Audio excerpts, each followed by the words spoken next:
Wait, does this mean I'm live? I don't know what's happening.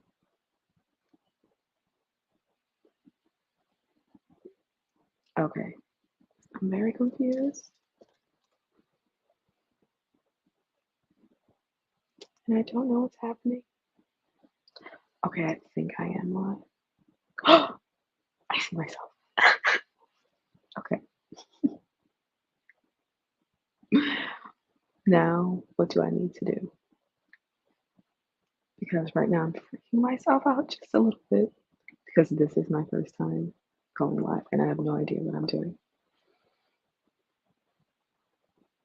Okay, this can go, and then I think I'm okay. But I kind of do want to see myself. I don't know what I should do. Doesn't matter. Okay. Hi, babe. I'm live on the YouTube. Hi, everyone. Oh, wait, I said I was gonna send my sisters the link to this live. Are they gonna watch? Are they gonna show up? I don't know. I just know that probably 0 people are watching. Um, mm, Now, how do I send? How do I send the link? We'll just try to do it from my phone, okay? We'll be working from the iPad today because it's giving occupied. Um, okay, so I didn't even know I could go live on YouTube because when I looked it up, it said that you needed at least 50 subscribers, and I only have 45. And that says a lot because 3 of you unsubscribed from me, and I'm a little hurt. I am. I am. Okay, I have the link. It has been sent to my sisters. Will they show up? I don't know. Anyway, I did not know that I could go live. And yesterday I tried it and YouTube was like, okay, you're gonna have to wait 24 hours so that we can see if your channel has appropriate enough content for you to go live. Didn't know what that meant. But I did wait the 24 hours. And when I logged on this morning, I was like, okay, it's time for me to go live because I want to do a work with me. I've always been wanting to do this because I like to watch work with me vlogs or like spend a day with me vlogs or like study with me things. I like to do that when I'm working. And I wanted to do one here because I feel like it's good marketing for my business. Anyway, I feel like it's been a long time since I've even shown my face on YouTube. I don't know how long has it been? It's been, let's find out. I haven't uploaded a video in forever. The YouTube app looks really, really good on the iPad. I'm just saying. Um, Where's my channel? It's a little hard to navigate. It looks good, but it's a little complicated. My last video that was uploaded was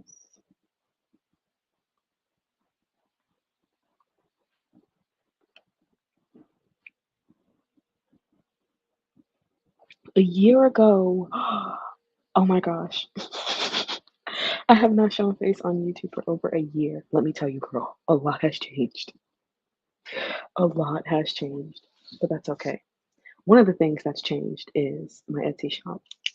Okay, we have to get into it. So I feel like during COVID was when I really even thought about the idea of creating an Etsy shop because I was bored. I mean, I guess Etsy has always been in my reality. Okay, I am an Etsy girl. I used to always shop on Etsy because I'm a fangirl and I like custom merch. The things that I sell is what I like to buy. That's one of the reasons I'm selling it.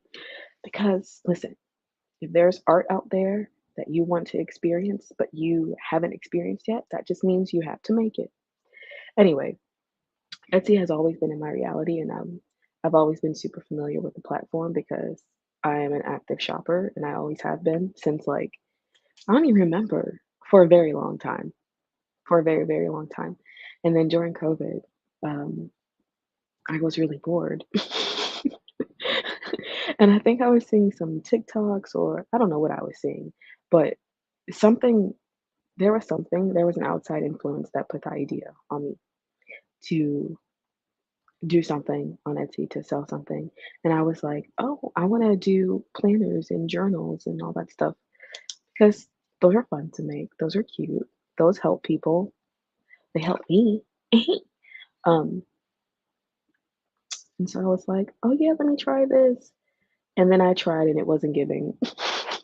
Because at the time, that was in, like, 2020, girl, I was way too lazy to even put in the work to learn how to do it. Let me tell you, this stuff is a lot of work, okay? Running an Etsy shop is no joke. Like, I mean, I guess if it's, like, your side thing and you're not really super into it like that, then it might not be something that's crazy, but I want mine to look good. Like, this is gonna be it already is giving what it need to have gave. Um,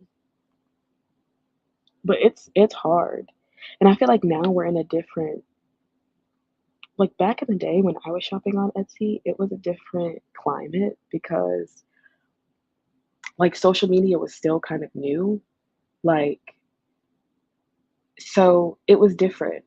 Like, ads were different and marketing was different, everything was different back then, so it might have been easier back then for people to sell on Etsy.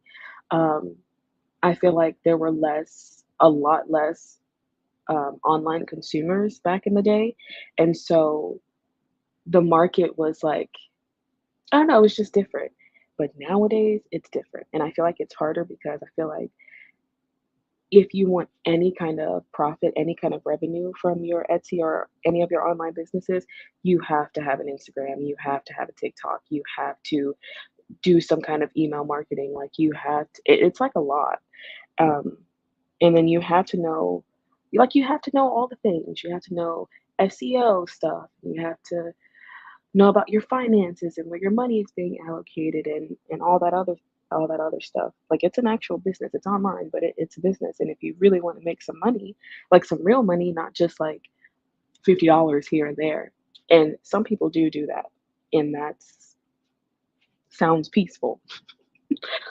Good for them. But for the kind of profit that I'm trying to make, for the kind of profit that I will make, uh, for the kind of business that I want it to be and for the kind of community I want it to grow into, it's already taking a lot of work. Um, I'm sorry, I'm looking down at my iPad because today we're working off the iPad. Um, and this iPad I got specifically for the Etsy shop. Um, because at the time I was working at a gym and I was the opener of the gym. So I would get up super early and go to the gym to open it up, and I would have the opportunity to work on my iPad. But for about a year, I didn't have anything, and so there'd be times where I had to work off my phone or whatever, but it just wasn't giving productivity. And so I was like, okay, I need to invest and get myself a work iPad so that I can carry work anywhere with me. Um, and I have been doing a great job at keeping my work iPad. Okay, I have Instagram and TikTok on here, but only the business account. Hi, babe. My husband is here. He just woke up. It's really early, but this is the time that I like to work, um, because I wake up early and my brain is going. It's just going. And I feel like I work the best in the morning. By 10 a.m., I'm like, okay, I need a break, girl. Um, what was I saying? I totally forgot what I was saying. That's okay. We can move on. That just means it's time to move on. I will not be talking the whole time because at some point we do have to get into work. And then I'll just be giving you a random stream of consciousness. But this is a work with me. So if you're up and you're watching this, or even if you're watching this in the future, grab your iPad right now. Grab your notebook and grab your pen because we're working. That's what we're doing today. um, okay. So I usually take a page in my work notebook and I write a little things to do in the middle, and then I cover it with a cloud, and then I kind of branch off of those. What were those things called? We learned what those were called in elementary school. I don't know, but that's how I like to brainstorm.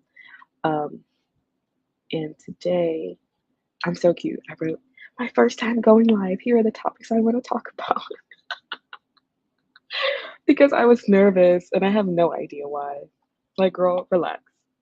Um, so today, on my list of things to do every day is always designing and listing.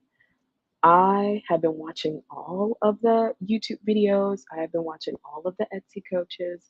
I've been watching all of the people, and they keep saying you have to list every day, whether it's relisting or activating unactivated listings or designing and creating listings to post. Um, Now, granted, I'm only referring to my niche of Etsy. Okay, I'm doing print on demand and digital products. And so these are for the digital product ladies and the print on demand ladies and non ladies. Okay. um, um, and so whenever I'm referring to anything involving advice for the Etsy shop, just know that I'm referring to my niche. And for the girlies who don't know, the girlies who have never visited Digitals by Diera Co., it's in the description. Go check it out. I sell pop culture merch and I sell t-shirts, hoodies, what are those things called? Tote bags, notebooks, eventually tumblers, stickers, like all the goods, all the doodads. Um, and yes, if you want to know whoever I'm printing from with my third party printer, I make sure to get the organic products for those who are wondering. Um, for as many of the products I can, give and take, girl. Um, And so, yeah. Mhm. And it's interesting because my journey with the Etsy shop, like I told you, like when I first wanted to open one, and I did open one, and I had like one listing. I wanted to do planners and notebooks and journals, and eventually I will do that again. Um, I totally lost all train of thought of what I was saying. When I first opened an Etsy shop, it'll come back to me. Um, oh yeah, I was saying it's interesting, it's funny because I really when I very first thought of it, that's what I really wanted to do was to sell merch, but I kept being like, I don't know. I kept thinking about like what other people would say, if other people would judge me or whatever, because I'm a fangirl, okay? That's just who I am. And I love merch. I used to have a whole collection. I mean, I guess I still do have a little collection, but I was very serious about it. And every time I go to a live show, every time I go to a concert, I like to get merch, or even merch from like businesses and stuff, or like colleges. Like, I love all that stuff too. But anyway, that's originally what I thought, what I had planned. But I was like, no, let me just do the planners and the journals, and then. But here's the thing: I wasn't going to do anything digital. I was going to do it physically. And then I don't know, it just I don't think that I gave up per se.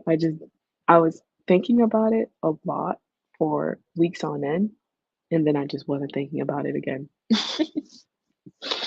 I guess it wasn't aligned. And then I want to say sometime last year, um, I was on TikTok, and then I started really getting into how to start becoming financially independent. So my algorithm would give me a lot of like money people and money gurus and like side hustle people. And one of the girlies was like, I made $75,000 this month from selling digital products on Etsy that took me 3 minutes to make.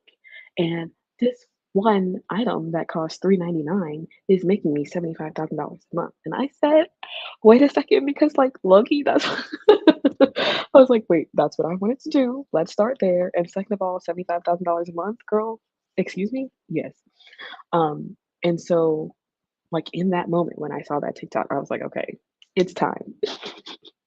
Because the little seed, the little idea, the universe planted it in my mind and was like, "Okay, we're just gonna let the seed germinate." The very first shop that I started and I started and I didn't think about it again, that was just the seed germinating, okay? And now we're here. Um, and so I was really into it because when I was doing my research on people who were selling digital products, they were doing really cool things like making like um, editable, editable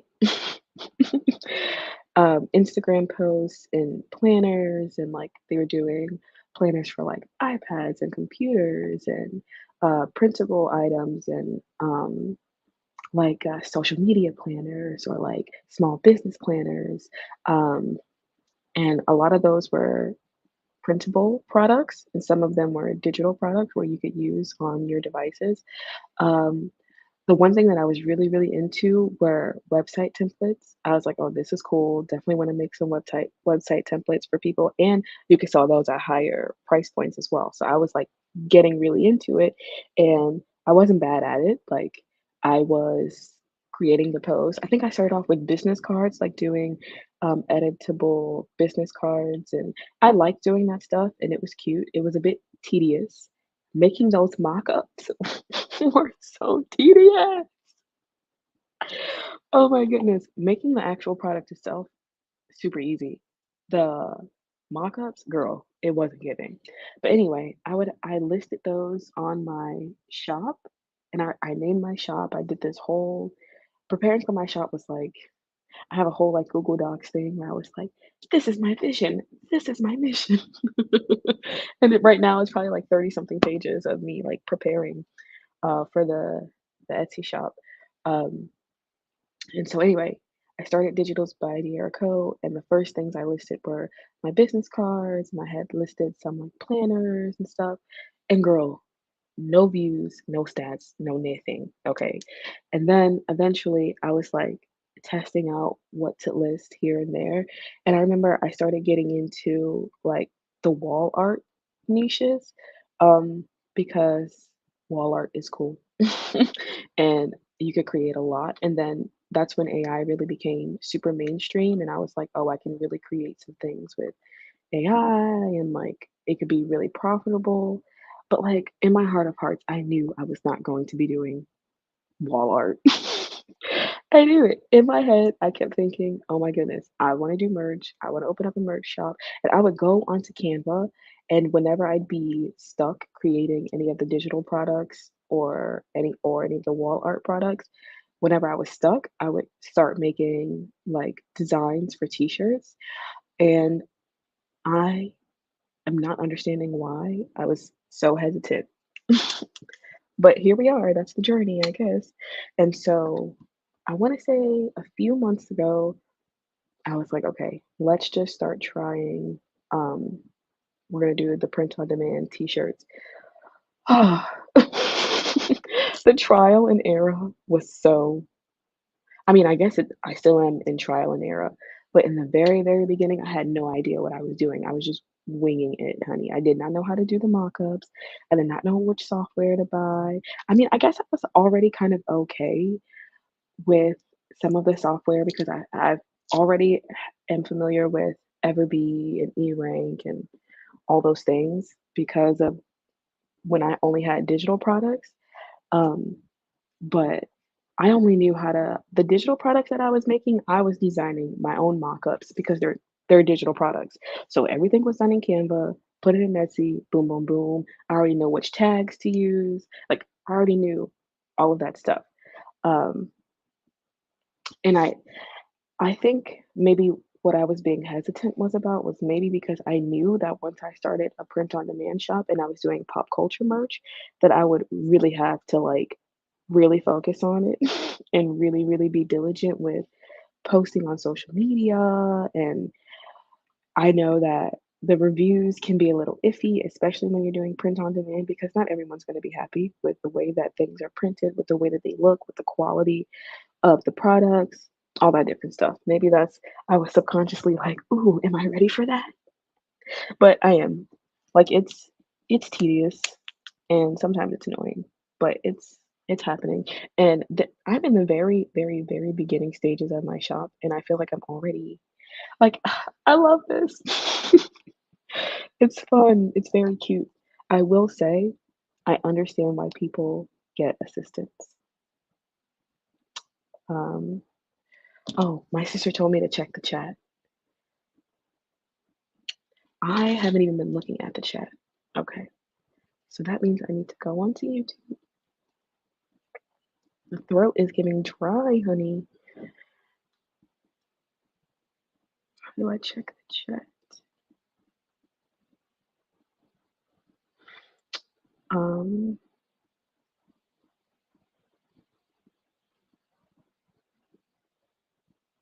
okay, I need to mute myself here. Close. Okay, she said, LOL, hey, Alex. I gotta buy one. Yes, you do have to buy one. Ooh, okay. Here's one of the things that I've been wanting to do for some of my buyers, okay? For some of the special ones. I mean, I guess for all of them, if they're requested. I will not mind making custom designs. Like if you have a very particular artist and like kind of an idea of what kind of merch you want, but you can't find anywhere, send me some DMs on Digitals by Diera Co. If you send it to my personal Instagram, I don't know. I'm telling you now, it's giving.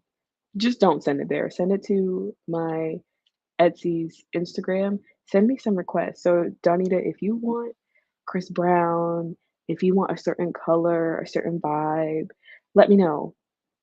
Let me know. Oh, wait, I can see the comments here. Okay. Do you have a link for your site? The link for my site is in the description. So go to the description, or go, you can just, you know, wait, maybe I can put it in here. Let me see if I can put it in the chat. She says, "Wait, where do you get your items you're selling on Etsy?" That's a good question. So the items that I'm selling on Etsy, I design them. So what happens with a kind of print on demand shop like mine is I'll make the designs that you see. So one of the most popular items on my shop is that Ariana Grande Positions hoodie. Those The things that are on the front and the back, I design them. Usually, right now, what I'm using is Canva, and I'll design them on Canva, and then I'll upload them to a third-party printing site. So those sites include like Printful, Printify, Gelato, all these different things. They're like huge mass um, third party printer. So they act as the middleman between me and my customer. So it's kind of like for back in the day before these things existed, I'm guessing what people would do is order their hoodies and their t-shirts or whatever their products are, and they would print their designs at home, print them, iron them on, do whatever they need to do for that specific product, and send them out. As e-commerce began to grow, these third-party printers began to really expand and take on all these different e-commerce platforms like Shopify, Etsy, Redbubble, all these different things or whatever. And so that's what I use. So when I go onto these platforms and I'm like, okay, today I'm going to be designing my bucket hats. And then I'll go onto their websites, go to their product catalog, pick which bucket hat I like to be printed.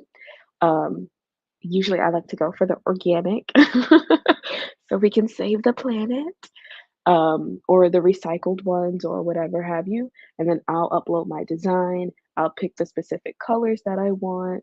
Um, I'll tweak it. All these different things. And then I'll usually get a preview of how it would look when it's printed for the customer. And then when I'm happy with it, I'll list it onto my shop.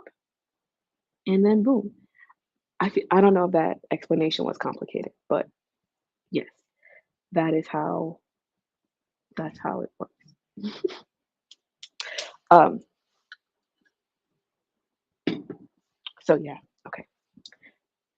It is time for me. Um, sorry, I am texting.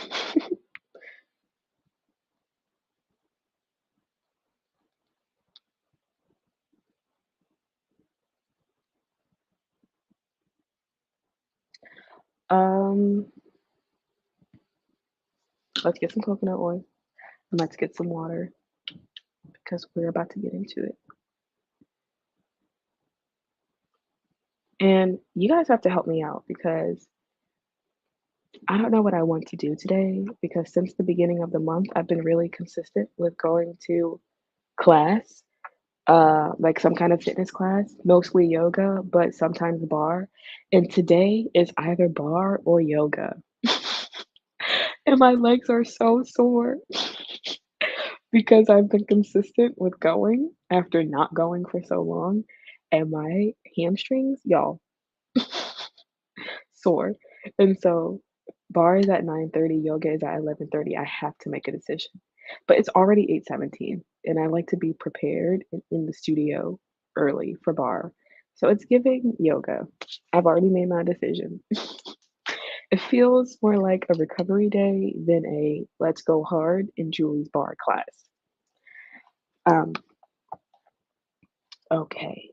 So today what I mainly want to focus on is getting some Instagram drafts done.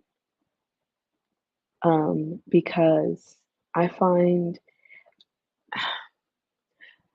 right now for my shop, I'm reading the comments, hold on.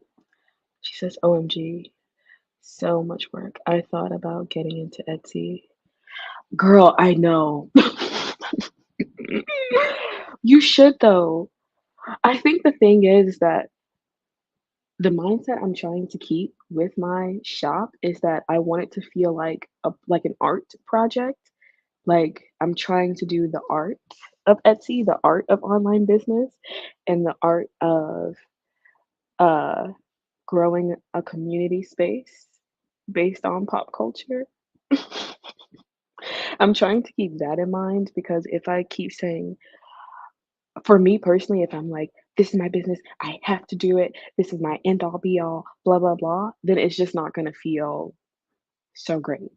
Um, like yesterday, when I was designing some of my Instagram posts that I'll be posting soon for the new products that I have, I was thinking like, I kept thinking about what my customers would think and what they would want to see. Like, oh my goodness, are they gonna like this? Does this look cohesive? Blah, blah, blah. And I'm like, eh, like a little part of that goes into when you're creating things, but you also have to create from a space that's like, this is what I want, and this is the kind of art that I want to make. And I feel like whenever I do it from that space, I get really good results.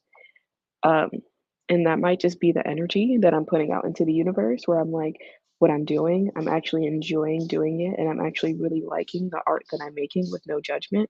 And I feel like putting that energy out, the universe gives me some really good results. Like, for an example, the TikToks that I'm posting, where I'm posting like it has to go viral. I have to get this, like, because I have to get sales. I'm only making like they're just not from a place of like art and creation. The views are not giving, honey. The views and likes are not giving on those. But the ones where it's more artful, where I'm not thinking about it as much, where I'm letting it flow, those views are flowing in. So I think the energy that I put into it as well definitely affects that.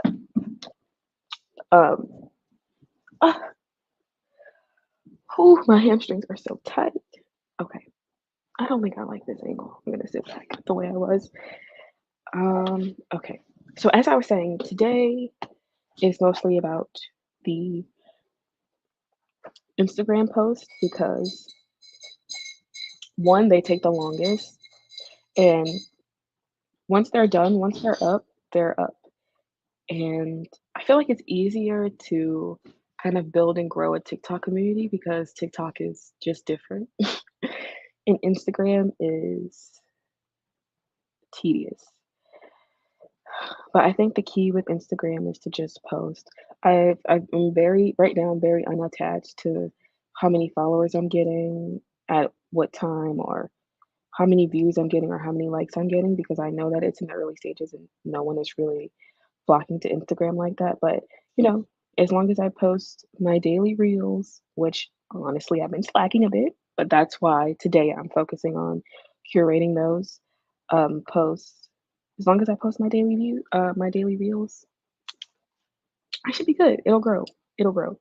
And then same with TikTok. I'm still trying to get into what time I should be posting for TikTok, what kind of hashtags I should be using, like, ugh. Um, okay.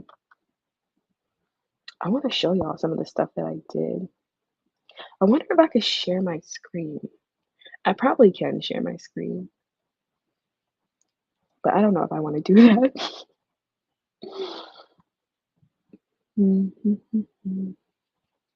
I hope y'all are working, okay? I do realize that in the title, I said that I was going to be talking about all these different topics in pop culture, and I probably will. I just wanted to talk about Etsy first because I feel like that's what y'all are here for. Also, click the link in the bio and go shop.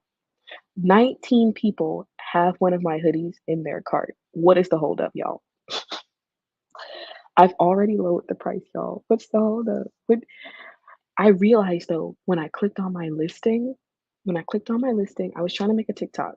I clicked on the listing, I click over to the video to record for TikTok, and my mock-up wasn't the mock-up that I originally uploaded to that listing. Like the entire back design was missing. I'm like, is that what's missing? So I fixed it this morning and put it back up. Maybe that will encourage the buyers. I don't know what to call everyone because I don't like saying buyers or customers. Like, I don't know what to say. I'd like to think that we're all a community. What I would like to do with the Instagram, um, on some of like my well, I only have one burner account, but it's not even a burner account. Like it's like I don't know. I can't explain it, but I you know what I'm talking about. You know in your heart of hearts, you know what I'm talking about. um, I have one of those, and I follow a lot of like the big Y2K accounts or the accounts where like they'll have like some kind of picture and like the words at the bottom and like they post every day, they post on their stories, and it's kind of like a safe space. Like it gives that side of Instagram gives very much Tumblr vibes. Ooh, should I make a Tumblr for Digitals by Dear Co? Yes. Let me tell you something. I love Tumblr. And I'm very happy that people like Brittany Broski still uses Tumblr because it makes me feel not alone. Because in my opinion, Tumblr is definitely one of the best social media platforms to ever have existed. Also, petition to bring MySpace back. MySpace was so cool. Everyone had custom profiles. I used to have butterflies in mine, sparkly butterflies. We got to have our playlists on our profile. Like, it was just giving. MySpace was giving, and Tumblr still gives. Tumblr hasn't changed much except for the fact that they have all these different community guidelines that are like I get it, but also you're taking away from the culture of Tumblr that we loved once before. I mean, that stuff is still on there, you can find it, but it's a little harder to find it, um, these days. And Tumblr has a lot of ads now, but, like, I get it, they have to make their money. It's different. It's not 2012 anymore. Anyway, what was I saying? Oh, yeah, so I wanted the Instagram to be more like a community space, like, obviously, most of my posts will be about the merch that I have available, but, like, I also want it to be, like, a safe space for the pop culture girlies, like, um, for the stands, for us to talk about art. And, you know, like, I want the comments to be popping. I want the comments to be giving, you know, and eventually I would like to be going live on Instagram as well. Um, so yeah, let's see. So I remember I created and then drafted like 15 posts. And some of these posts you guys have already seen. Oh no, it's not giving. It's not okay, it is giving. So I've done different posts like these. I know, it's giving. So some of these are already up on the Instagram already, and most of them are up. So now I'm in the stage where it's like, okay, now I have to start making at least 15 more. I want to make some special stories. Um,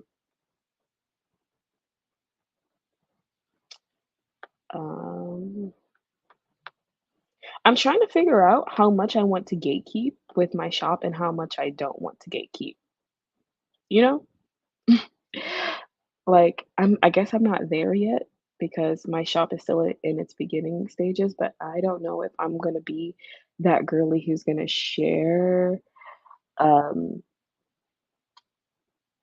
share every little detail about like, I don't know if I'm gonna be one of those, like, Etsy coaches that's like, "Here's exactly what you do. Here's how I get my Instagram posts look like this. Blah, blah, blah." I just don't know if I don't know if I wanna do that. I might, because already on this live, I'm telling y'all what the tea is. I don't mind. I guess I don't mind. I guess I don't mind. I guess my Instagram posts are different because these are not just creating a listing, designing a listing, using a third-party printer, and then posting it to Etsy. Anybody can learn how to do that. But these Instagram posts are very cute. And they actually involve genuine creativity. Like, for an example, this is my I just did this one yesterday. I'll be posting it soon. But for one of my bucket hats, um, this is gonna be one of the Instagram posts for one of the bucket hats. And it's a clueless bucket hat, so like, you know, and the way that I do this is really not that hard.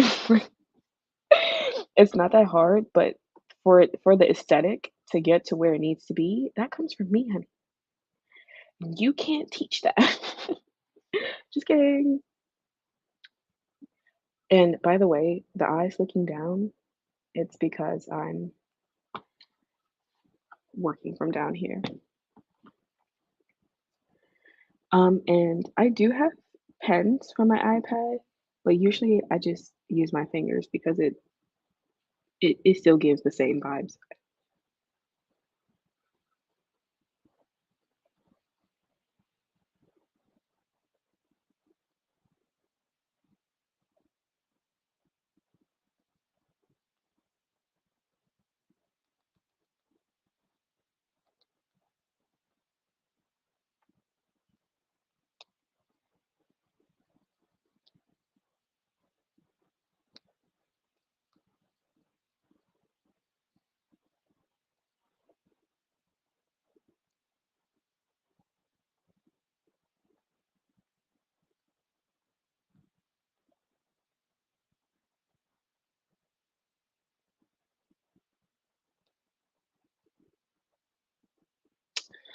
Um, okay. So far, yesterday I did one, two, three, four, five Instagram posts. And those are for my most recent listings. My most recent listings are the denim bucket hats. There's black denim, there's dark blue, there's two-tone denim, light denim, and they're distressed. Um, yeah, you see them. They're really cute. Um, so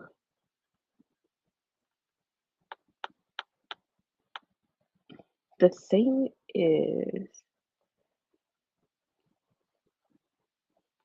okay, the thing is that, like, I don't know from the research that I've done, the girlies who sell merch but also have their Instagram community, they'll post photos and pictures and art that are in the same vibe, niche, aesthetic, whatever.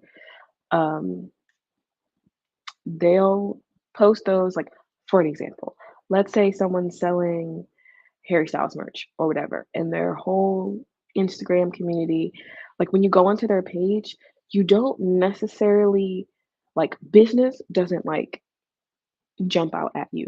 Like you just see a bunch of photos of Harry Styles or different things like that. And when you click onto the post, it's a multiple picture post. And then at the very end, they usually have their products. Um, but personally, I feel like it's a little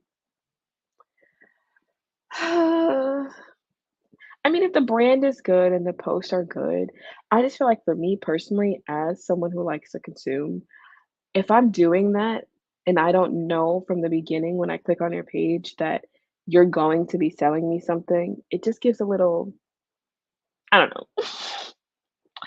I don't know. That's just my personal preference. That's how I personally feel as a consumer.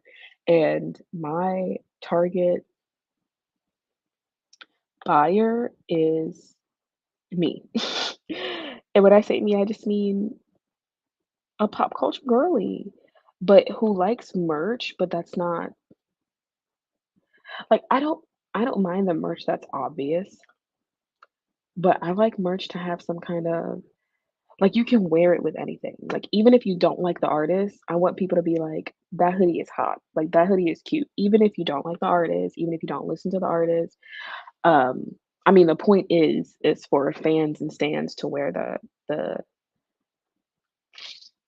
the product, but you know what I mean. I want it to give, girl. My head is everywhere. I don't even know what I'm talking about at this point. That just means that I need to work because this is a work with me. And I want to get into some of the topics, low key, that I wrote down. Oh, let me tell y'all how I listed some t-shirts for the girlies on strike, the Sag-Aftra strike, and they weren't getting views. Okay, here's the thing. My toxic Etsy trait is that I be deleting listings that aren't getting views within a week. If it's been a week and I haven't been getting views or any kind of favorites or any kind of traction with my tags and all that stuff, then it's giving delete. Is that toxic? Yes, it is because I didn't do any kind of marketing for that or any kind of ads or anything. So it's like I could have, but here's the thing, I can always reactivate those listings. Anyway, today we're focusing on doing the Instagram and creating listings. Right now, I'm at the point where I have some Instagram posts drafted, but do some um I need to do some listing. But I need to list my Barbie merch. I mean, I need to post on Instagram my Barbie merch because right now the Barbie topic will still be hot because it's only been like 2 weeks since the movie's come out and people are still going to be talking about it. It's still popular in the mainstream. So, and a lot of my shirts and things have been getting views. So, I need to make sure that I'm posting those on Instagram. I posted a reel yesterday of my Billy Barbie t-shirt because that one's super popular. Uh, and I posted one on Instagram. I mean on TikTok too.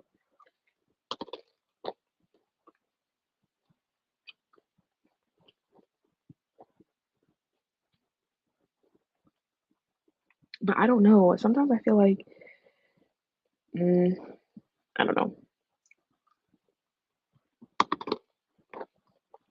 The crunching is giving ASMR. Okay, hear me out.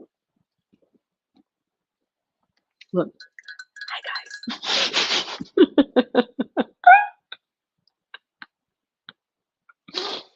The ASMR takes me out. I love it. Guys, I'm one of the ASMR girlies. I like to watch people eat. I don't care.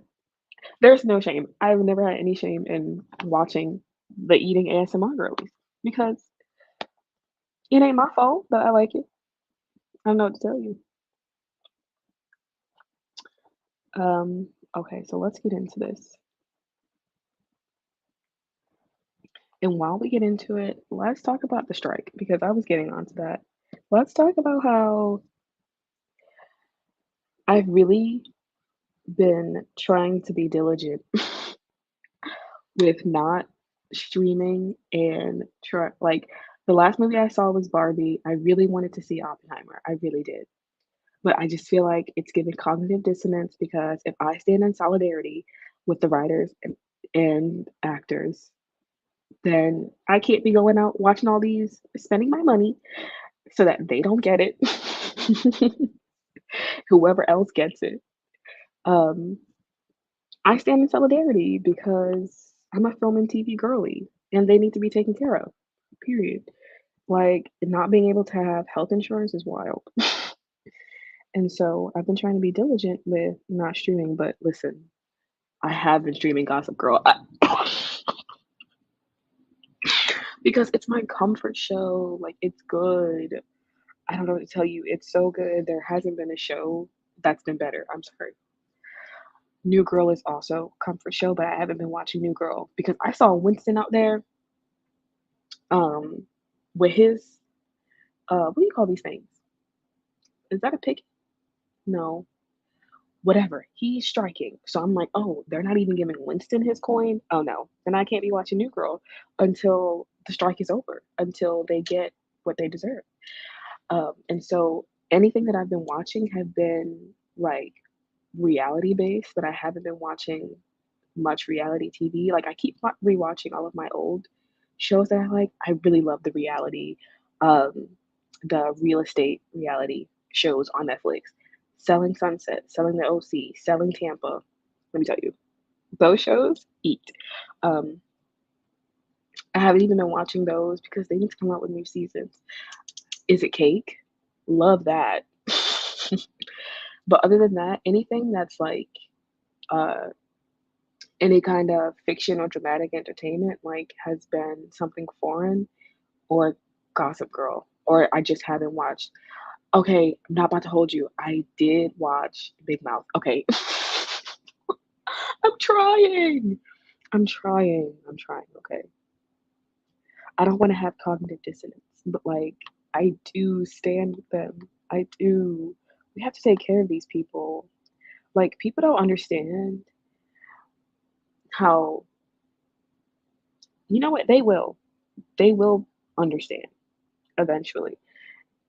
If conditions remain the same for these Hollywood actors and writers, we'll see in about a year or two with all the trash that we're going to be presented, with all the art that is subpar at best.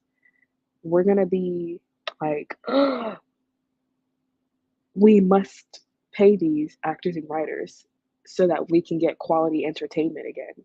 We'll see. We don't even understand how big this stuff is in our realities. We'll see. Um, the last time this happened, y'all, we got we got the iconic the iconic reality TV phase. Y'all remember it? Teen Mom, Bad Girls Club, Jersey Shore, all of those shows. I Love New York, Flavor of Love, I Love Money. Remember Tila Tequila? MTV, VH1, Bravo, like reality TV was popping. You don't like the ASMR? I love the ASMR, girl. I love the ASMR. It depends on what I'm watching. The ones that like to whisper. If you're only whispering, it's like, girl, like I don't like that. But I like to watch people eat. I don't. It doesn't bother me. No shame in my game. And I like the satisfying videos. Ugh. Like when they're like carving soap, girl. Yes, it gives. Okay. Do I need to make Barbie posts? I don't want to make posts for Barbie. What I really need to do is to design and list. I'd like to try to get at least 5 listings per day, but that just depends on how I feel in my own creative body. So usually whenever I am in the creating spirit, like I create a lot of designs. I just design, design, design, design, design, and I'll worry about the listing and the business side of it later because when I'm in the creative flow, what I would used to do would be I'd like to have everything like I'd like to see my design to product finished. I'd like to see that whole line and it would cut off my creative flow. So what I would do like a month ago would be like create a design, list it, create the tags, think about the title, do the description, like just do all of this busy businessy work. And then by the time I listed it and I saw it on my Etsy and I'm like, oh, it looks good. Ooh. I'd be like, okay, well now I'm out of the creative flow. Great. So now I've only have one listing up. Now what I've been doing is whenever I feel creative, I'm like, design, design, design, design, design, design, design, design, design, and then listing will just come. What I love about Printful is that the mock-ups that Printful uses for the hats, perfect. Because for Printify, the mock-ups do not give.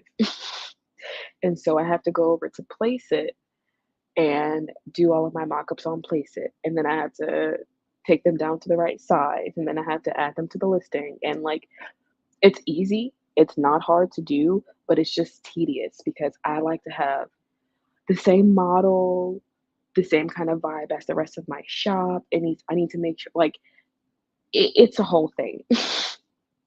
It's a whole thing. I remember for my Barbie collection, I had did all of the listings for Barbie, which was like 16 of them. And then I started to do the mock-ups, and I think I have 4 or 5 of them done. It took me like 7 hours just to do those mock-ups, just to put the design onto the mock-up on Place It. It's crazy. Um,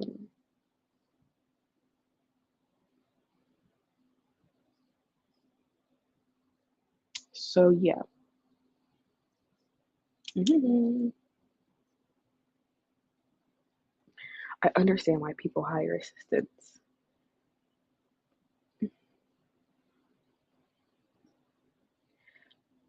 Okay,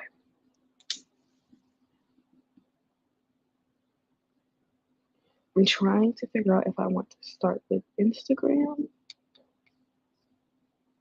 posts or doing the listing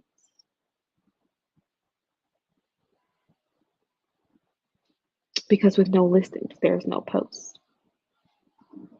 This is true.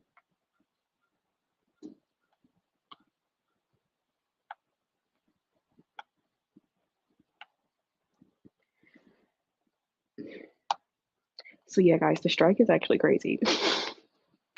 I'm proud of them for doing that. I think it's cool. I think that this is a very historic moment in pop culture. Like we're witnessing history. This whole generation, we popped off. Like we are the first social media people. Like we're the first generation. And we brought y'all in strong. I'm just saying. Like this whole generation, we were blessed with this whole social media thing and YouTube and all these different things because stan culture, girl, back in the day, it's crazy because I remember seeing the Elvis movie. I remember looking at like documentaries about the Beatles or whoever, and like the stands back then, they were standing. Like the Michael Jackson stands, like the fainting takes me out. I get it. But Like, fangirls and stan culture has always been a thing, obviously, clearly, history has shown, but, like, not like it is today. We have like, our parasocial relationships are so different from the ones back in the day. They're so different because we have a lot more access to them, to and by them, I mean the people who are making the art that we love to consume, celebrities usually, um, or at least the art that I like to consume most of the time has been done by a celebrity, even though, well, I consume a lot of art that's not made by celebrities too. Um, but I'm talking about celebrity stan culture in general. Like, I feel like our generation, like the kind of parasocial relationships we're developing, they're so different than the ones back in the day. And sometimes it's for the better, and a lot of the times, unfortunately, it's for the worse because we feel like we have so much access to them because of social media. Sometimes it could be scary or dangerous for the artist in many, many ways, more ways than one for sure. Um, but then it's also a very beautiful thing as well. Let me see. She says BGC will always be my favorite reality show. Let me tell you something about Bad Girls Club. Bad Girls Club was that girl. I'm sorry. Every Tuesday, I was there at 8 o'clock. Oh my goodness. And my mom was like, "Oh, you're rotting your brain, girl. Please let me enjoy." Would I watch it today? I would watch the old episodes today. But, like, for an example, whatever's on the Zeus network, it, it just doesn't give. Like, nothing is gonna give the way that it did in the early 2000s. And that's just true. You can't create something from Y2K and bring it to 2023 and think it's gonna give what it did in Y2K. The energy is completely different. The the vibrations are different. Everything is so different. So it's just leave it where it was. Just leave it where it was. She says, I do, but it be the ones tapping on random stuff for me. Like, why you tapping on a bar so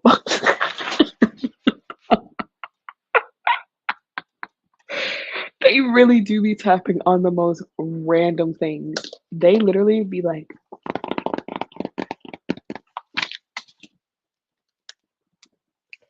the head scratching? Okay. The combing out the nasty flakes and the dandruff, like, vomit. Excuse me? Ew. The scratching and seeing flakes fall out, that kind of ASMR is it's just not my cup of tea. That's all. Hmm. I also wanna be making posts that are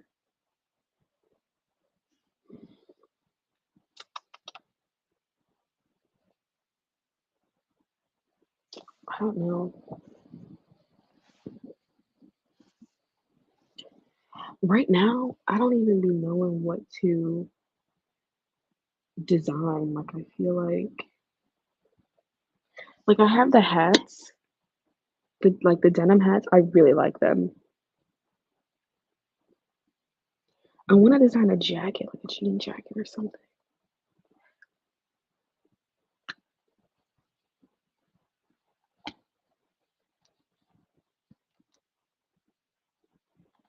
I hope y'all are comfortable with silence because it's gonna be giving that for a few seconds.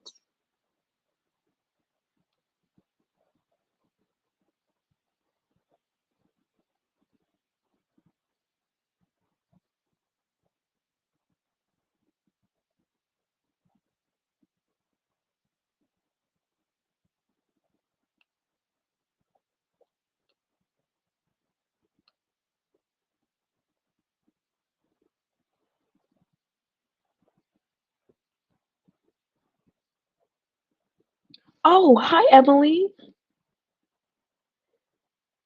Do I work from home? Yes, I work from home. Is this a work from home blog? Um, I guess. Yeah, I'm working from home. I'm sitting on my couch right now. Hi, Emily. Hey, girl. Or person, you know. It feels good to have someone else. Oh, I have 3 people watching me. Yeah. What are we gonna talk about, guys? So for those of you who are just joining, right now I'm working on my Etsy shop. Okay. If you want to check out my Etsy shop, you can click the link in the description. Go head on over to my Etsy shop and tell me what you think. Same here, girl. You work from home too. Okay, girl. We're in this together, okay? Hey, welcome to the community. It's fun over here. We love pop culture, okay? We love art. We love talking about art. We love Beyoncé over here. Oh, yes, girl. Let me tell you, Emily, are we best friends? um, we love the pop girlies over here. Are you into pop culture? Who are your favorite artists? Do you like Beyonce? I turned 25, by the way, for people who are wondering. I turned 25 in like next week. If you work for Aries. I do not work for Aries. I'm not sure what that business is, but is it run by an Aries? I am a Leo.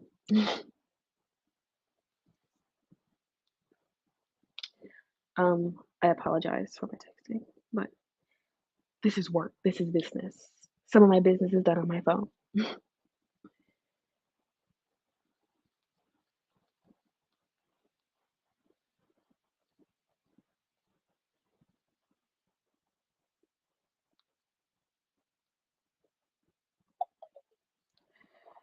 Oh no. Oh no, my earphones.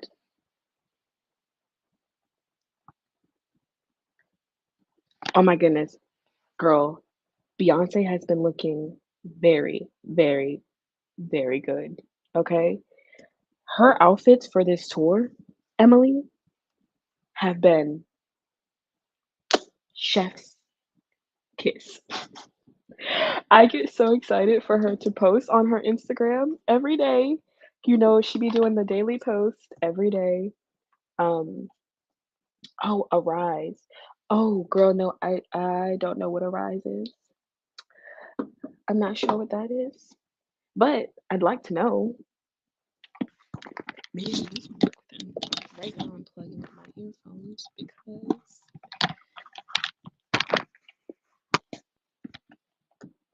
and she's working with Madonna. I know she has personal designer.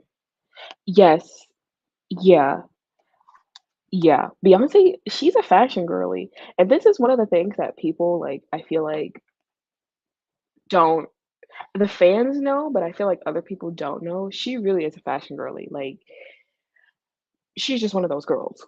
Like high fashion, fashion girly, like best designers, custom things. The fits that she's wearing, expensive. She looks beautiful and she's held nicely. Her body looks nice. Wow. She's amazing. These costumes have been amazing. This whole tour has been just incredible. She's in a very healed area of her reality, I feel. She's just been giving, and she always does. It's Beyonce. This new era, everyone's like, are we stepping into the new Beyonce era? We've been stepped into the new Beyonce era since Renaissance came out. We've been there. We've been here. We've been in this era. Like she had just done the song with Travis Scott, which is an amazing song, by the way. It's giving Act Two. She had just done the song with Travis Scott, and everyone's like, "Oh, this must be the new Beyoncé era." Hello, where have you been? Where have you been for the past year? We've already been here. Excuse me? So good. We've been in the new Beyoncé era since Break My Soul, since she released it. You should have known it was a new Beyoncé era with Break My Soul. She had never made house music before.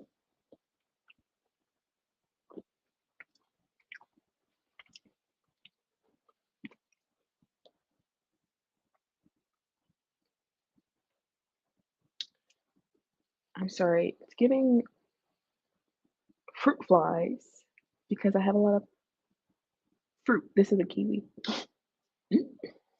Okay, let's get serious. Let's get down to business.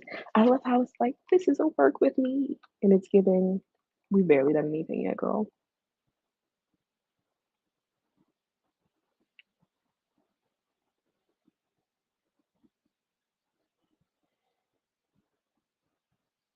Okay, Trisha Paytas is in her new era.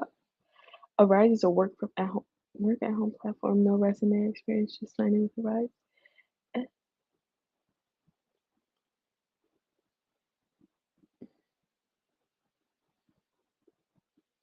Thank you for explaining that, Emily.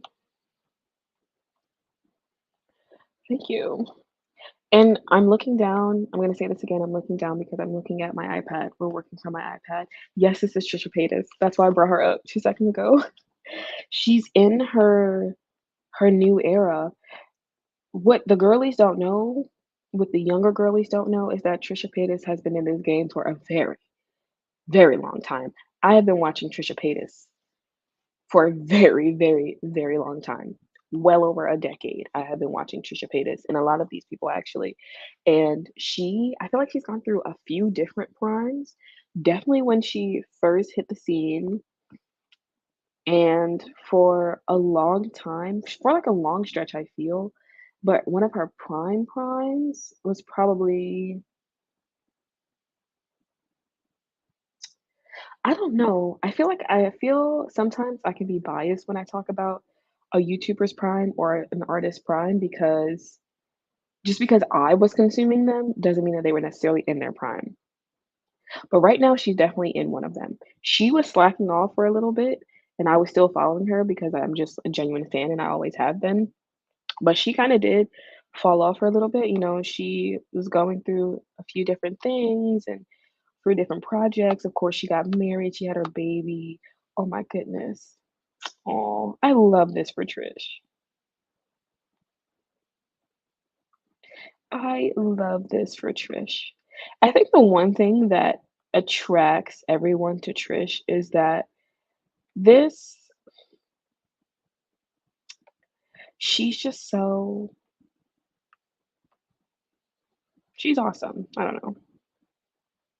But she's in her prime right now. I kind of love it. She says Beyonce's excellent house music and love Trisha Paytas. Loved her back in the day. And she was crying so authentic. Glad. Yes, girl. I'm so happy for Trish. I really am. And you know what? I'm happy for Zoe too, for Zoella. Okay, let's get into it. Let's talk about it. All of these YouTubers that I used to watch back in the day, they're all having babies and they're all married and everyone's growing up. And I love it. Because I used to think about like, oh my goodness, one day Zoe and Alfie, like they're gonna have babies. And now they literally are. I love it. It's very cute. Um, are we in a new Billy phase? Excuse me? And then she says, remember me?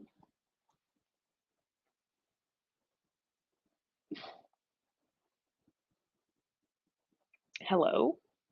Like, love Billie Eilish.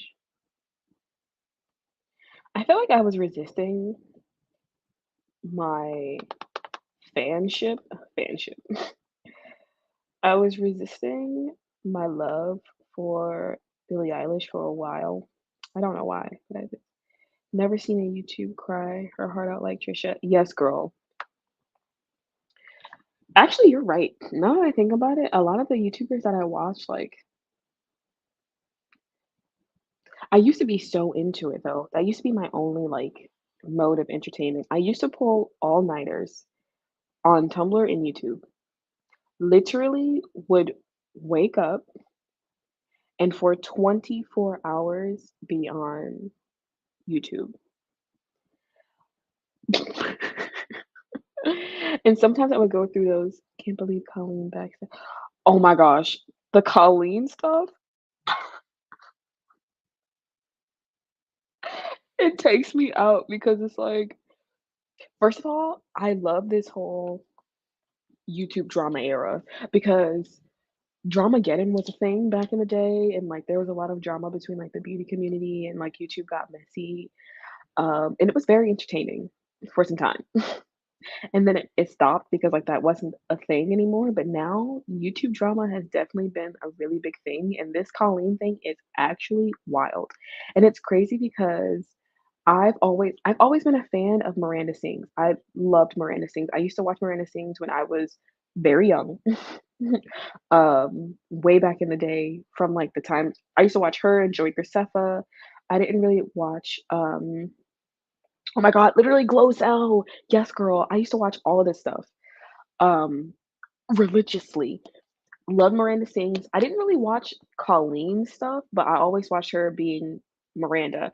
And then it got to the point where I became a big fan of Miranda. I remember buying Miranda's book. I went to Miranda camp, like, I saw Miranda live. It was a great show, all those things. And then I remember her being in all these different scandals throughout the years, but, like, I never really paid attention. I didn't start watching Colleen again until she had her twins, but I was literally only in it for the babies because I consume a lot of, like, mommy baby content. Don't judge me. So, I literally Colleen, Eric, anytime they were on screen, I was like, "I really don't care. I'm literally just here for the babies." And then I kinda stopped because they got older. And so I was like, "Okay, well, that was fun." They're so cute though. Flynn and I forgot the names of her twins, like, they're so cute and sweet, um, and I really like her videos, um, with babies, but clearly I don't watch her anymore. I know, girl, Colleen Mudd cheated. Oh my gosh, I remember being there for when they were getting married. I remember when they were together. I remember watching the wedding video. I remember Shane Dawson reacting to Josh and Colleen being married. I remember crying and being like, they were so cute. I love this for them.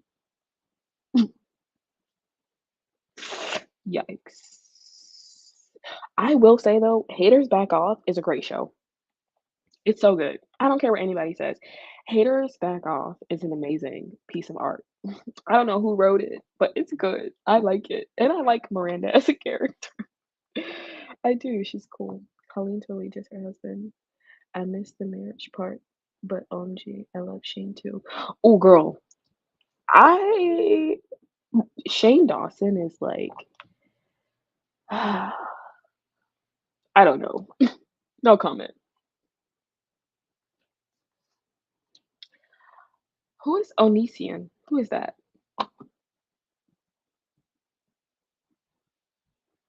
Haters Back Off was good.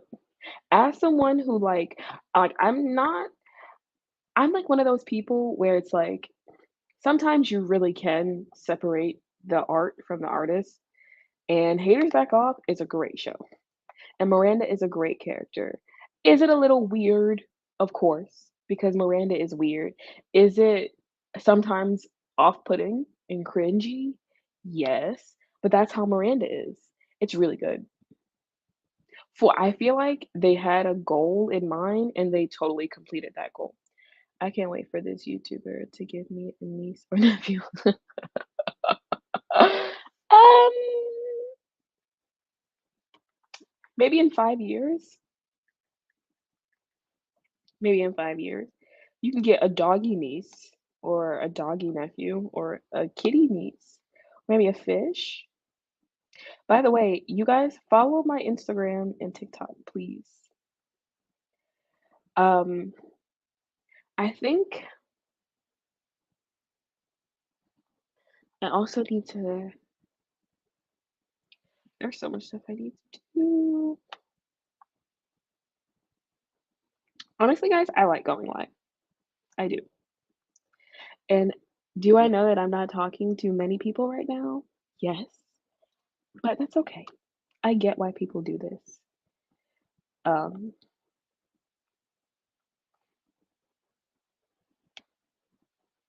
what else did I have in my title? I said the Renaissance tour, Sag-Aftra. Oh my goodness, Love on tour. Let's talk about it. OMG, Shane got emotional too, and I mean, was emo famous YouTuber too, and Ricky Pillar Shane with Colleen hiding hasn't been back yet due to controversy, due to allegations. Girl, I when Colleen hits the scene, the internet is going to go crazy. What is Colleen going to do? Oof, what is she gonna do? But I love that from this, Trish got to go back into a really good cycle for her career. Good for Trish, good for what's his name? Adam. Good for him, and good for everybody. Maybe not so good for Colleen. We'll see what happens.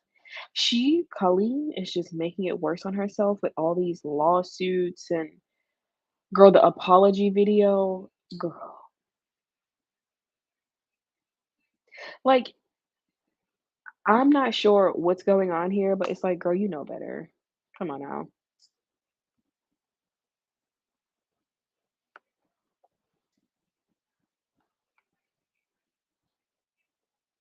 That's really cute.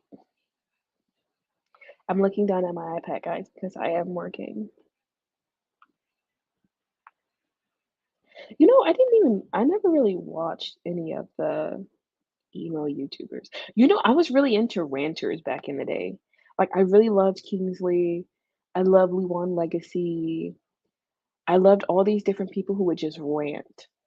Like Lohanthony, I loved Lohanthony. Let's talk about Lohanthony. Is he okay? I hope he's okay. That's all. I used to love Lohanthony. Love, love, love.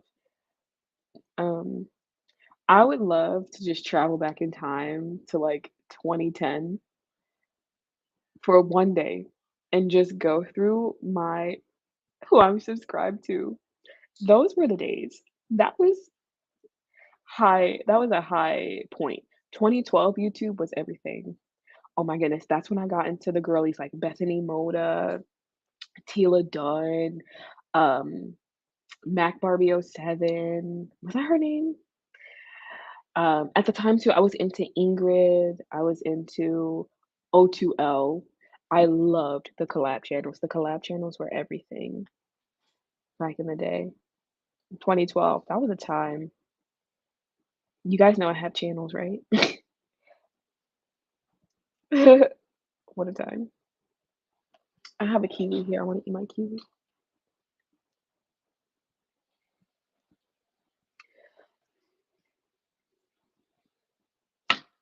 Emily, where are you from? It was a thing for YouTubers back then to get candid and cry. OMG, Trisha crying in her kitchen. Yes. Yes. I think that's probably one of the reasons why we love Trisha so much is because Trisha just gives same girl. I don't know who that person is. Onision. Maybe I do. What did I do? Oh, yeah, I never watched this guy.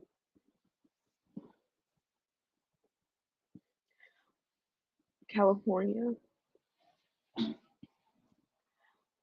I am from the East Coast.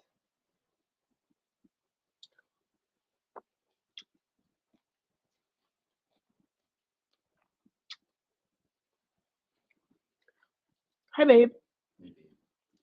My husband is here. I'm in streaming, and it's been a great time. Well, so far right now, two, but at some point there were three people in here. One of them is Donnie Duck. One of them is this super nice lady named Emily, and we're talking about YouTube right now. And she Emily is following directions, guys. She's working because this is a work with me. Are you gonna go to the gym? Okay.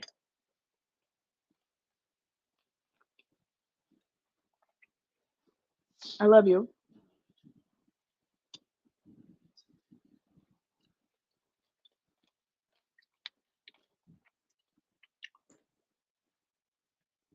Emily, girl, you're telling me the tea.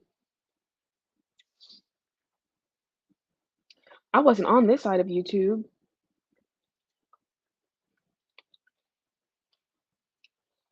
It's crazy though that like all these YouTubers are like low key weirdos. Like the stuff that Shane was doing and saying was not okay in any means. Oh my gosh.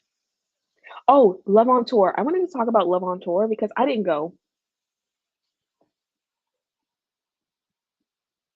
I didn't go, and I'm really upset about it because he did what, 15 shows? And for those of you who don't know, Love on Tour was Harry Styles' most recent tour that he just finished last week.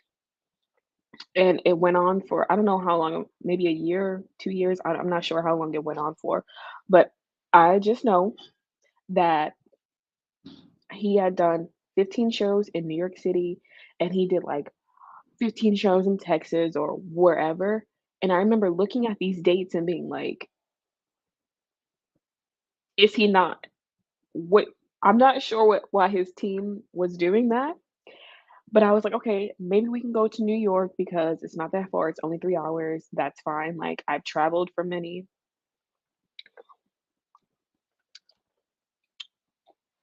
Like I've traveled for many concerts before, et cetera, et cetera. That's fine. Girl, I look at these ticket prices and I'm like, oh. And so I'm like, and I have no problem spending the coin on a concert, but I was like, oh, okay. So I was like, do we wait? I remember talking to one of my friends, and she's also a very big Harry Styles fan.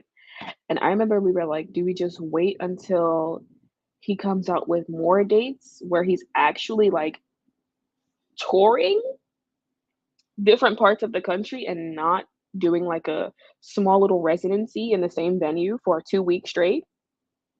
We said, oh, let's wait. We waited. We didn't get to see Harry, but it looked so fun. This was the tour I needed to go to. I did not see him on his first tour either. I didn't, and I really wanted to, but I didn't. And I didn't. And Harry's house is so good. Harry's house is so good. I wanted to hear it live. I really wanted to hear it live. Now, any other tour he goes on to, clearly he's going to do songs from Harry's house, but it's not going to give this is the prime of the album. That's okay. That's okay because his next album, Harry just gets better and better. Every album he puts out is so good. And I still bump all of his albums. To this day, listen to Harry Styles every single day. There's not one day that goes by that I don't listen to Harry Styles. Did you see Harry, Emily? How was it? The last time I saw Harry Styles in person was in 2013, maybe 2012, I think, is the last time I saw Harry Styles in person, and that was the Up All Night tour with One Direction. But let me tell you something, I feel elite for having gone to the Up All Night tour. I feel like an elite girly.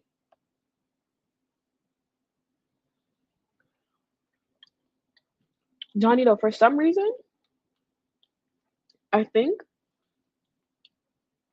you're experiencing the stream later because I got your message at 9:14 where you say, "Hey, brother-in-law," but that was like a few minutes ago.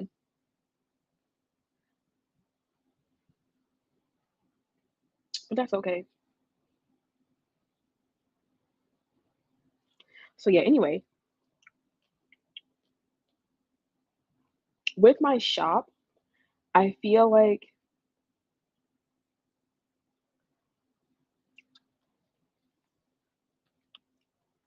right now I'm really loving. I didn't see him, but he's got interesting music. So what kind of music do you like, Emily? Like, Who was on your Spotify Wrapped? Like, what kind of vibes do you like? Every day when you go on to Spotify, who are you like, "Oh, yes, I need to listen to this song right now."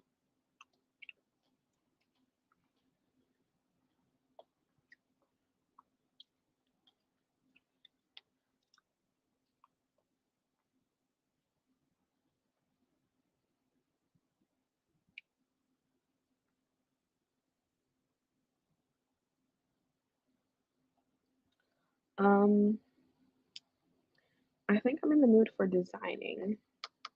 So that means we need to think of some things. So usually when I'm designing, sometimes I get inspired by what I'm listening to or what I'm watching. So if I'm listening to, for example, when I created my Paramore merch, I was listening to Paramore and the music was good and I was feeling it. And I guess what happens in my brain is that when I hear things like that or consume film or TV or any kind of art that makes me feel something, like, I don't mind wearing it on my chest. And so it makes me wanna design things. Um, and so I'm listening to Paramore, I'm jamming out, and I'm like, "Ooh," it makes me wanna design a T-shirt, and then I do. And so right now I'm not listening to anything because YouTube has a lot of copyright things, um,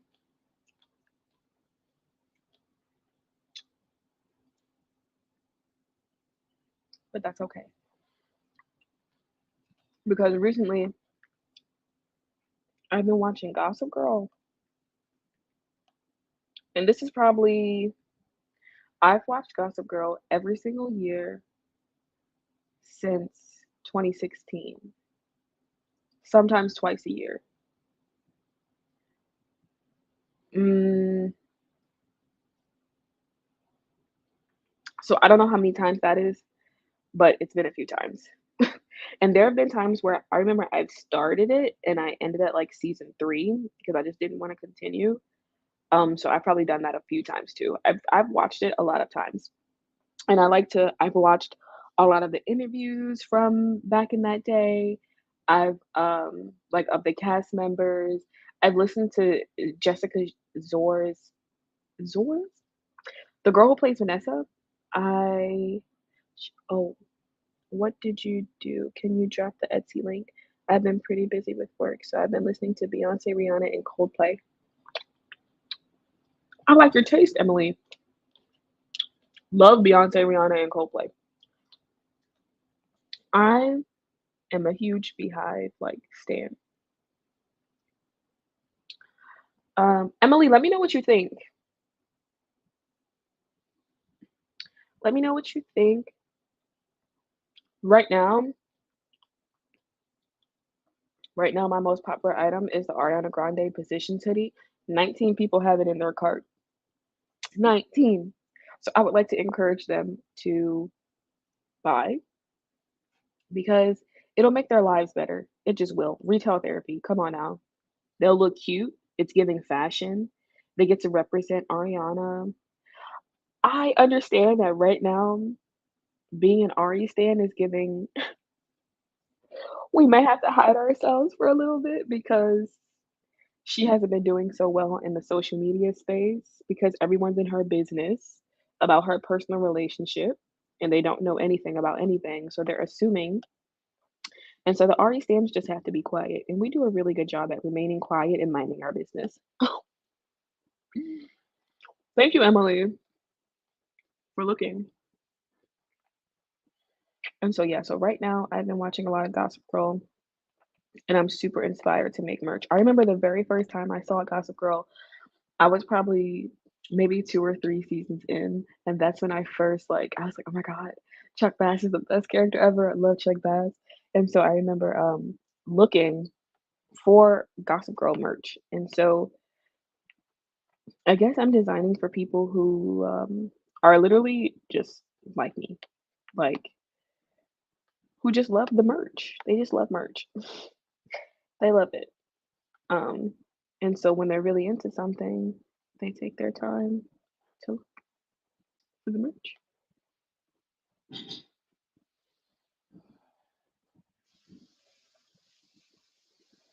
Ooh, this is cute.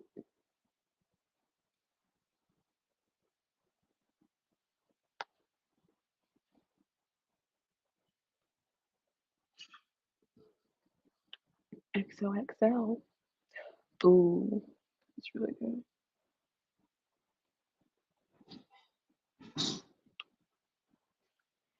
Okay, what I'm gonna do now, and you're welcome. I saw that her Ariana is a homework. She stole somebody like really quick. Okay, but here's the thing. The thing is that we don't really know what's going on with Ariana and her relationships because she does a really good job at keeping that stuff private. And so everyone's just assuming that she's out here stealing someone's mans or whatever, but it's like we really don't know what's going on. Or we don't know what's going on. What design programs do I use right now? I design all of my most of my designs on Canva. I am able to design some of my designs on Placeit, um, Printify, or Printful. A lot of people use Adobe to create. Some people use Midjourney or different AI sources. So far, most of the designs that you see on my shop are made from Canva. Canva Pro specifically, because there are a lot of elements on Canva Pro that you cannot use on the free version. So I pay actually everything that I just told you, I pay for all of those things. Except for Adobe. I don't use Adobe yet.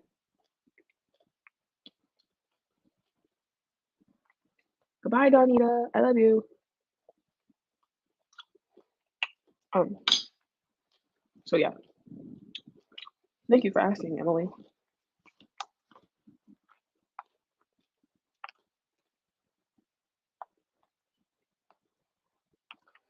And so right now is research time, where before I start making the designs, I'm gonna see what kind of designs are already doing well on Etsy. Because I already have in my mind what kind of vibe I want, but I just want to see like what titles they're using, which characters they're using specifically. And this is not necessarily to copy or do anything like that. It's just to see what the market is on Etsy before I even start. Oh, that's so creative. Choose your title. All I want is,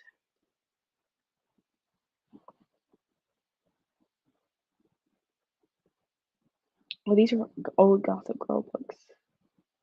Oh, that's cool. Oh, she has the Gossip Girl books. True, it's Ariana's business. She loves it. How long you been using Canva? I've been using Canva for 3 years now. I've been using Canva Pro for 3 years. Um, and it's really, really, and I feel like each month there's always something that's added to Canva that makes the experience for its users a lot more easy, a lot better, a lot more um expansive. Like so far when they've added like the Canva websites and like all these different elements and the different sizes that you can create and all these different templates and all those things, it's awesome. I think Canva is great. Who how long you have like design? Are you in school for design or worked in marketing? I'm not in school for design. I do work in marketing. I work in digital marketing.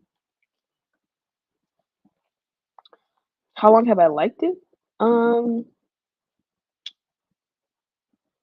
I don't know. Since I've started it 3 years ago.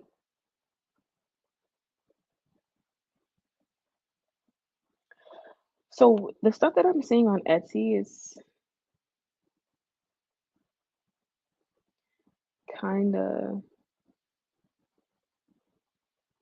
it's like okay.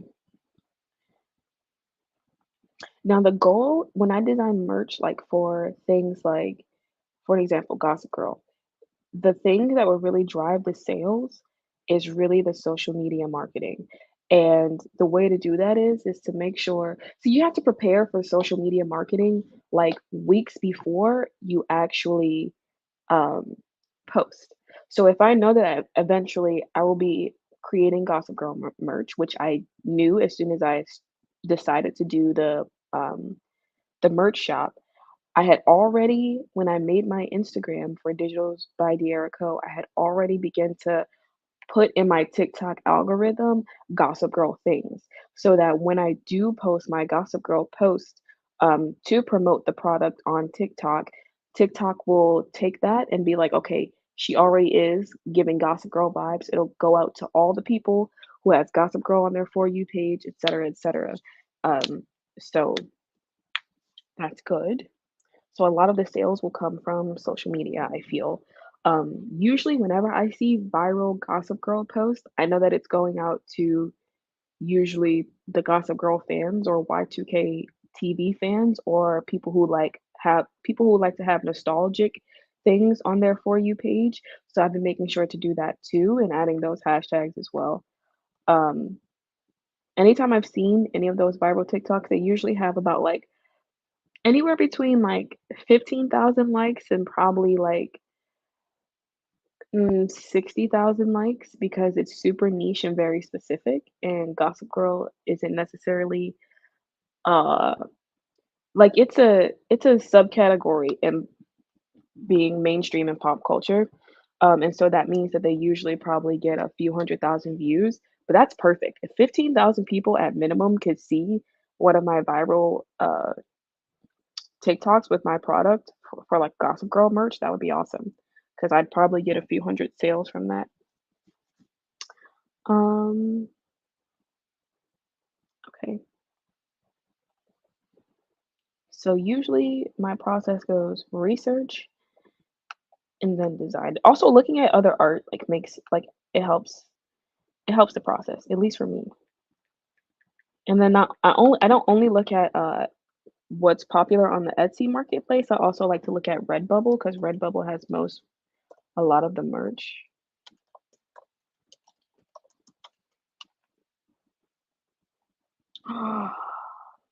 Ooh, I'm seeing some really cute stuff. So if you go onto Google and you like I'll type in is Gossip Girl merch and then I'll go to the shopping tab and see everything that's popping up. So I see buttons, lots of t-shirts, I see some wall art. It's very like it's very niche, it's very specific. Luckily, Gossip Girl has kind of like a cult following that will always be here because it's one of those timeless shows. Like I feel like I'll probably be 45 willingly watching Gossip Girl, probably.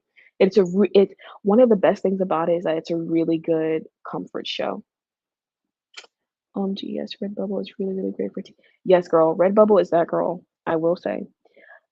Gossip Girl is a comfort show as well. So, uh, I think that selling merch would be really, smart.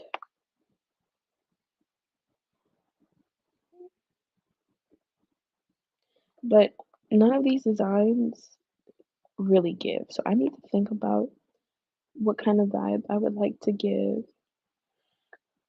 If I want pictures, if I and then that's another thing too. Sometimes, like well, I guess all the time, every time you're designing, you have to make sure that everything that you're doing is legal. So if I ever were to like purchase any PNGs, I have to make sure that they're available for commercial use, which means that I'd be able to resell them.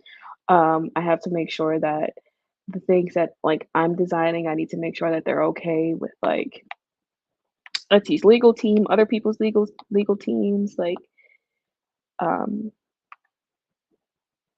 and then saying you, oh, someone named Hugo just favorited um, my Ariana Grande Positions hoodie. Let's check the stats on that. That is by far my most popular item. Right now, 19 people have it in their cart. Um, I've had a few sales on it, and I get so many favorites and views per day on that listing, but for some reason, the conversion rate is not giving what I need it to give, and I'm trying to figure out how that is. I'm not lowering the price anymore. I've already done that already done it once. It comes in multiple different colors. Um, right now, it has 35 favorites and 19 people have it in their cart. Or Teen Wolf. OMG, congrats. That was a sale. No, it wasn't a sale. It was a favorite. You wanna know what's crazy, girl? I have never seen Vampire Diaries. Everyone keeps saying, "You should watch Vampire Diaries. You should watch Vampire Diaries." Never seen it. Never seen it. I probably will at some point, but right now, just don't have the time. Also, not gonna be streaming for a bit. Um, Teen Wolf, never seen Teen Wolf. When Teen Wolf was popular, Teen Wolf and Pretty Little Liars was what everyone was watching, but I was on a different wave during that time in my life. I think I was in high school. I was in early high school, like 14.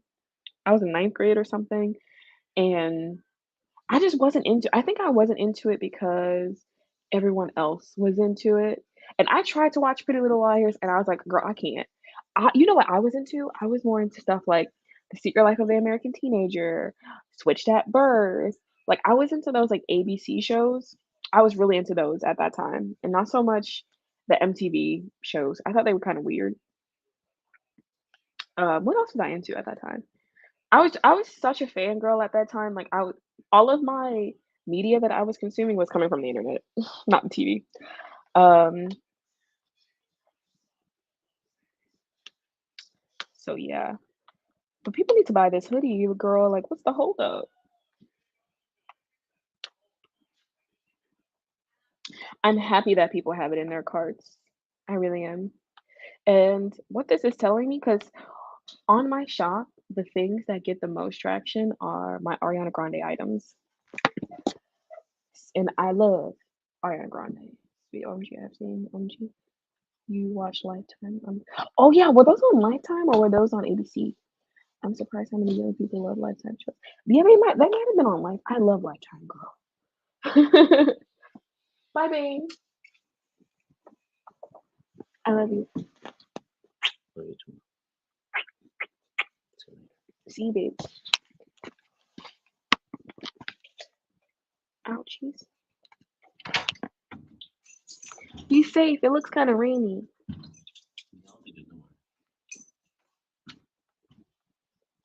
You're handsome.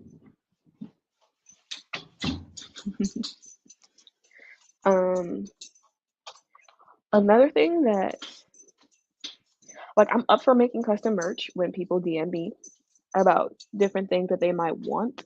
However, when it comes to things that I'm listing on my shop for everyone to consume, it'll be things that I genuinely love and consume and like because otherwise making those designs wouldn't be fun. For an example, I am not a Taylor Swift fan. Um, Not to the point where I'd be like, "Oh, I wanna make and wear Taylor Swift merch." Like, if I wouldn't wear it, then I'm not gonna make it, if that makes sense. Luckily, I am a pop culture connoisseur, so I have a lot of merch coming for you. Right now, the categories on my shop are, like, iconic movies and TV. I have so much coming, like, your fave artists are my favorite artists, and I have a lot. Um, Pop culture is literally, like, my reality, and it always has been, so I have a lot of stuff coming, so that's exciting. It is smart to watch Lifetime shows. Let me tell you something, Lifetime is that girl. Lifetime and ABC Family, what didn't they change ABC Family's name to something new? Freeform? Ugh, boo, boo. We're still calling it ABC Family around here. Taylor Swift tickets are selling out, and she is doing that thing. She is that girl. However, and here's the thing, I I feel like I know that if I made some really cute Taylor Swift merch, that it would sell because look at her fans. Hello? Look at her fans. They love T Swift, okay? And especially if it's like some custom merch that they can't get anywhere else, I'm sure it would do well. But I'm not a fan, and it's not gonna make my heart pump and go to make any Taylor Swift merch, so then I just don't, because it's not authentic, and I want everything to be authentic. So any kind of merch that you see on my shop, just know that, like, I have developed some kind of parasocial relationship with said artist or art, because sometimes I make merch from art. Like, I just, did my Clueless, bucket hat from the movie Clueless, and that's a piece of art, not an artist. Like, I what it's not an Alicia Silverstone hat, it's a Clueless hat. So just know that if the arts or the artist, it's something that I love and that I consume, and that the other stands can come and love and consume as well. So anything you see on there, just know that I have a lot of experience with consuming.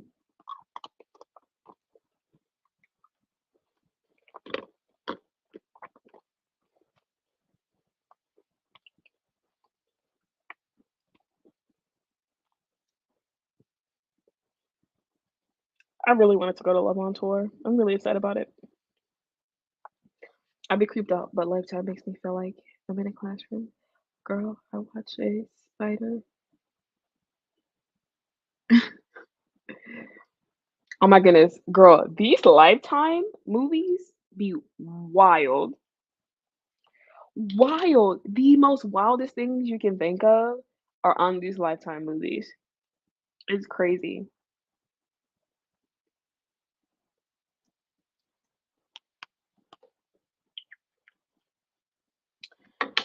Ugh.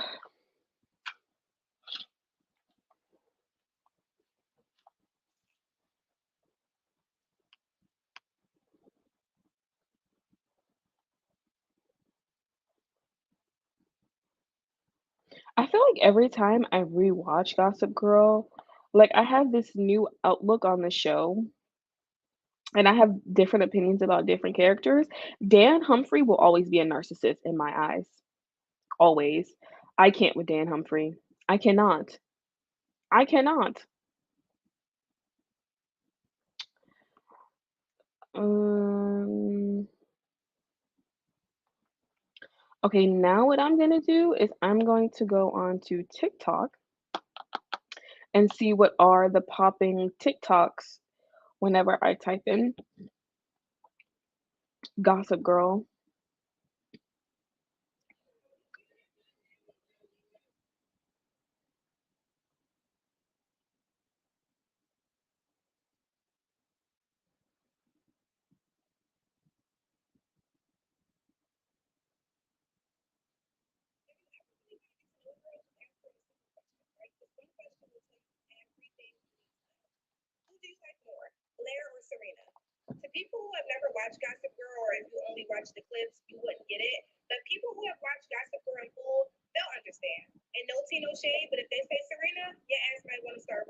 Yeah, because let me tell you something about Serena van der Woodsen. She okay, but here's the thing.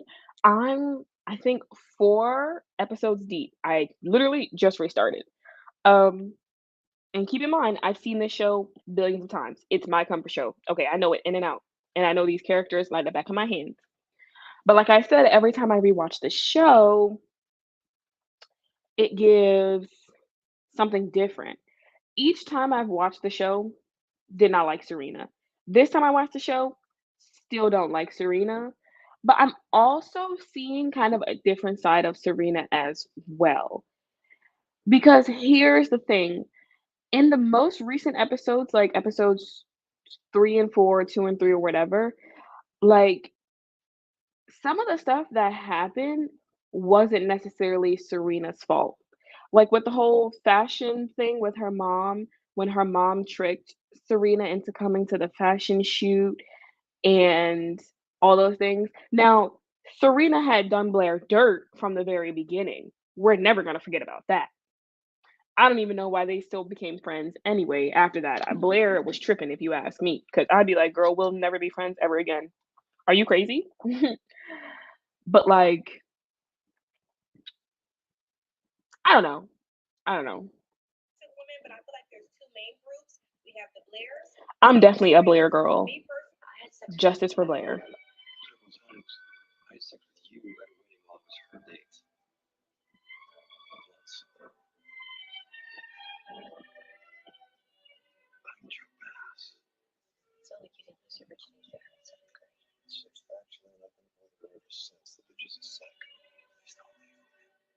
Chuck and Blair were so cute. Lifetime is so wild. I just can't believe how life is keeping up with the new generation. They give women clues, but girl, Lifetime is crazy. These movies they have the wildest plots. Like absolute wildest.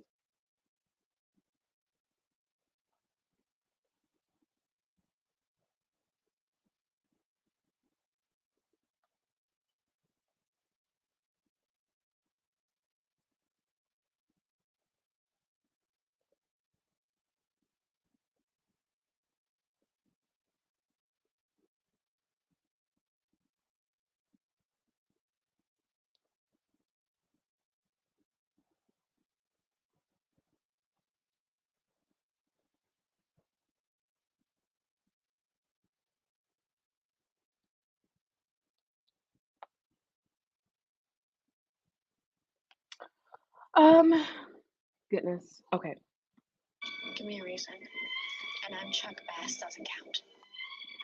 So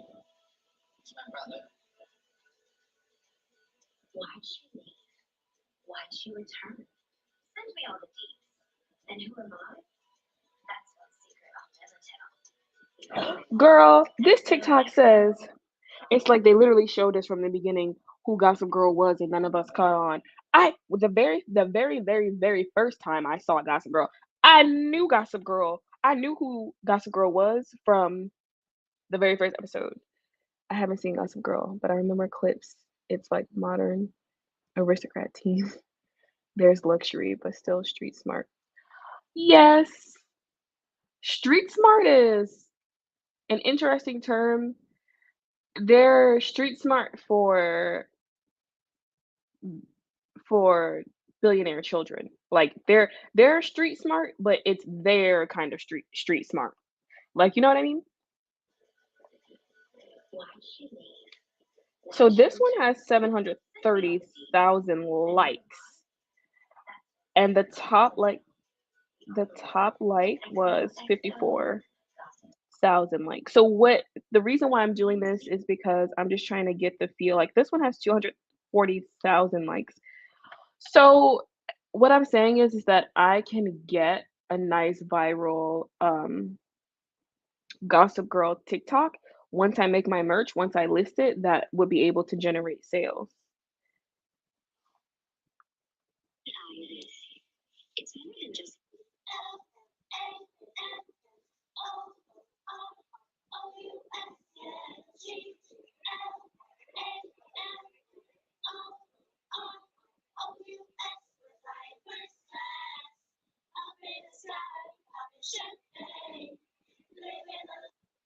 Mm,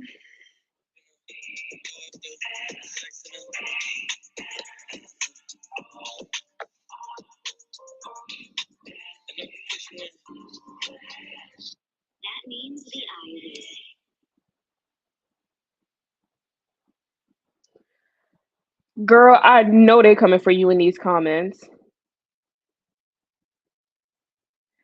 This girl gonna post like Jack Harlow's song is not the original First Class.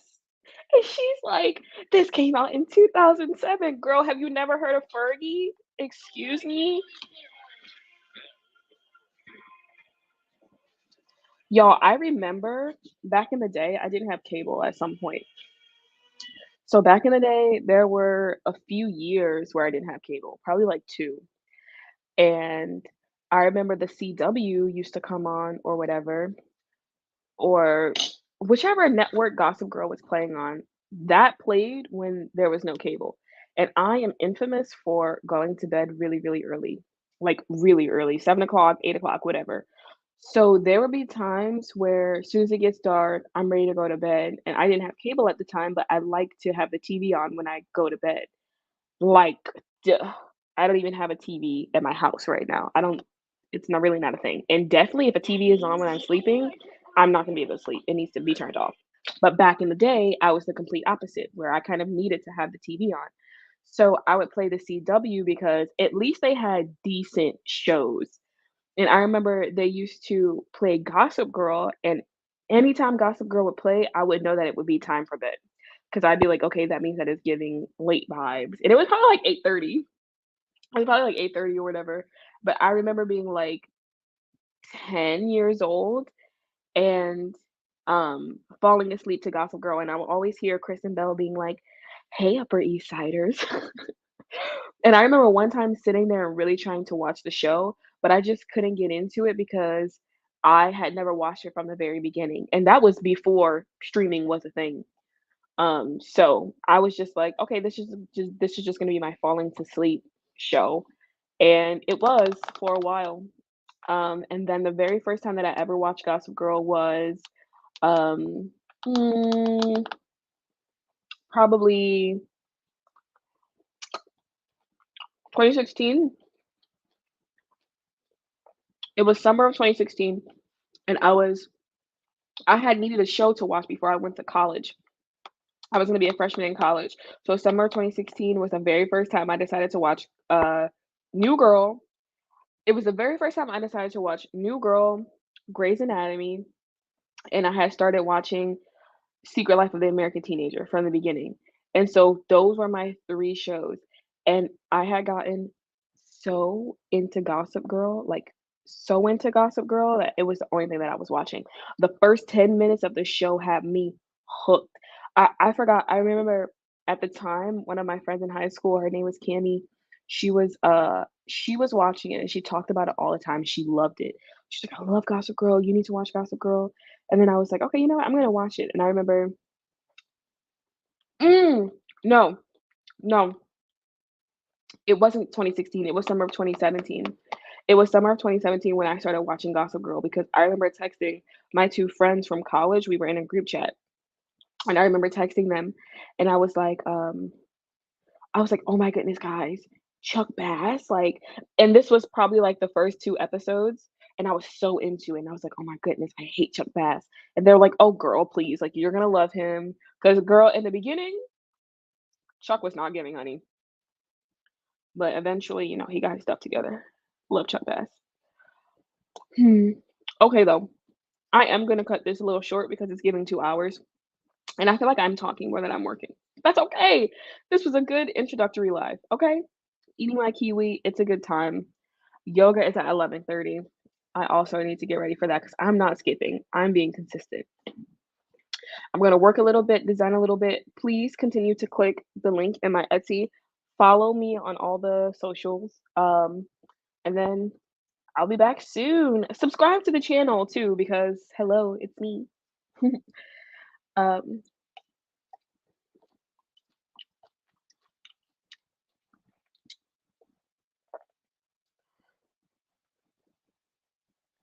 on Instagram, on my personal Instagram, I have over 2,000 followers. We're working on it. And on my Etsy's Instagram, I have probably maybe 40, but we're working on it. Um, Thank you, Emily, for being here. Thank you for everyone who viewed, even though it was a few of y'all. And for all the future people watching this, I love you all too. Um, it's been real. It's been cute. I'm really proud of myself for going live. I feel like the main character. um, Thank you guys for joining me. And I'll see you all soon.